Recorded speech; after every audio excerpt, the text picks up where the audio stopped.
there guys, Steve from CCL. Today we're taking a quick look at this. It is the Sony Xperia Tablet S. It's a 9.4 inch touchscreen Android based tablet, so it's running on Ice Cream Sandwich at the moment, but you can upgrade it to Jelly Bean. It's got the Tegra 3 in there, so 1.3 GHz dual core, 16 GB built-in storage, 1 GB of RAM, GPS, Wi-Fi, infrared, anything you can think of, it's got it.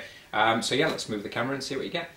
Right, okay, so I've moved the camera so we can have a little look around the packaging now. To be honest, it's quite simplistic or minimalistic, the packaging on this one. There's not much going on. Obviously, we've got a picture of the product there. We've got the Sony Make Believe Xperia Tablet S.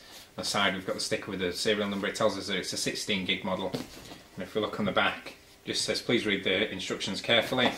And then on the side, Xperia S, and on the bottom, Xperia S, Xperia Tablet S all around. So obviously, there's not too much going on there. So I won't waste any time. We'll get it open and get it looked at.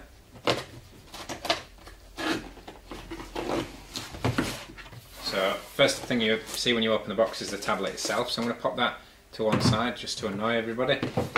So we've got a quick setup guide, so obviously talks you through if you're not familiar with the unit, where the power button is, how long it should take to start up, how to charge it, the different gestures that you can use. So obviously if you're not used to Android or you're not used to using a tablet, this little quick start guide should get you going. So we've got that there. We have here we have information guarantee documentation, so we've got that there. We've got a slightly more in-depth picture guide there in different languages. Fold that out of the way. Here we have an important information document. What important information does it hold for us? Alright, so it's just the regulatory information for the wireless LAN, the materials, disposable, etc. So we've got that there. That's that over there. In this little compartment we have figure of 8 leads, that's the power cable for the power brick. We've got our very tiny power brick there. So it goes from a figure of 8 input to a USB. The USB lead that we have supplied there goes into the bottom of the tablet, and then you can either plug it into your PC and charge it from there, or you can plug it into there and charge it like so, which is quite nice to be honest, because you see a lot of manufacturers that'll give you a power brick with a lead on, and then they'll give you a separate USB cable as well, which is a bit wasteful when you only actually need one. So that gives you there. I'm not sure of the outputs on this. The output is 5 volts at 1.5 amps, so I would probably suggest using this solely for the actual device itself. I wouldn't suggest plugging your phone or anything else in there, just in case. So we've got the leads there. That's the packaging. So that's it for the box. Chuck that out of the way. We have the actual tablet itself. Now, as with the previous versions of these tablets, they have got a little folded edge on the back, which I will show you. So when I first played with one of the Sony Xperia tablets, I noticed that the back was folded over like a book, and it had a really thick wedge shape towards the back, which everybody was like, obviously if you've got it sat on a desk or you're using it in front of you, it's to give it a nice lean-to keyboard feel, etc.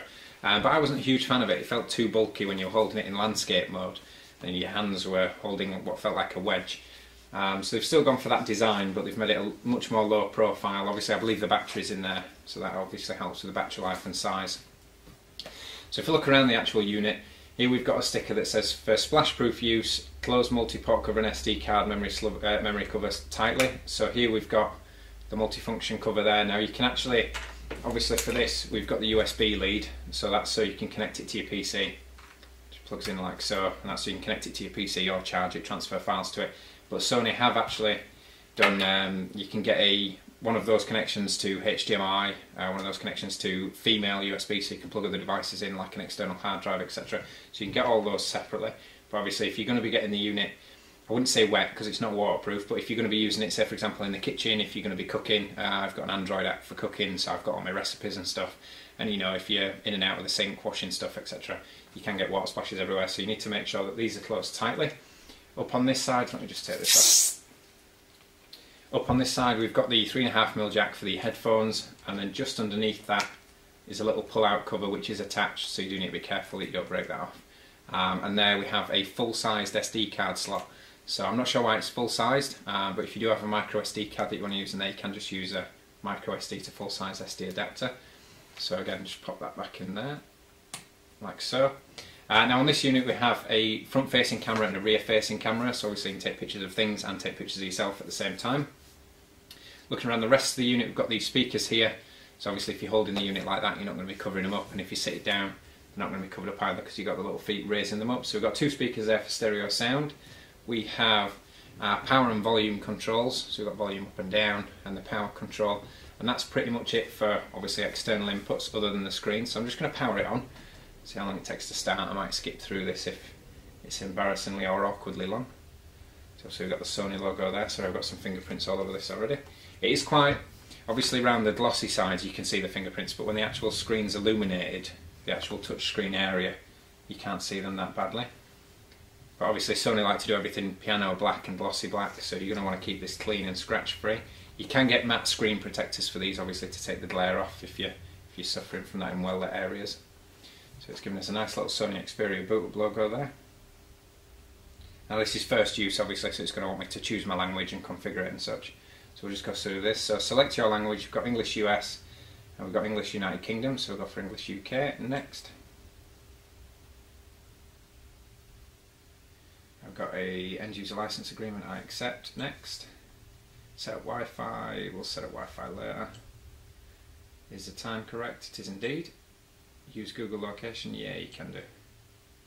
Next. Finish. Make yourself at home, okay. Right, so that was painless. So within a few seconds we've got that there on the desktop. Now like I say, I have played with one of these previously because we've got one on display in the showroom and the screen is incredibly responsive.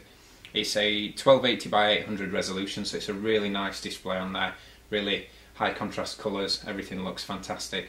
One of the things that I noticed when playing with the one in the showroom is it does have a little IR transmitter and receiver there at the top. So it has a really funky application, let's get back to that, called Remote Control. So there's an application there called Remote Control. Now we've got a really obscure brand of TV in our call centre that we use for monitoring call stats and cameras, etc. And they actually list the brand in this, and I selected that in the drop down menu as a manufacturer. It said choose the layout of the remote control that you want. They've got different types of layouts. I pushed bind with device and that was it. I was controlling the TV in the showroom, winding everybody up, so that's a really cool feature. But yeah, it's like I say, it runs on ice cream sandwich. It's upgradable to Jelly Bean. I don't know whether there's going to be further updates for this. The sound on the one that I've played with in the showroom is quite good for a small device. Obviously if you're watching films or anything multimedia wise, it does that pretty well. It's incredibly light. I can't remember, I think it's 1.5 pounds the website says, so I'm not sure what that is in kilograms, but it's incredibly light, and yeah, we've got them in stock now at a fantastic price. So like I said, the Tegra 3 powered again, so great graphical performance and overall performance on these, and it's a Sony product, so you're getting great build quality, great design, innovation, etc.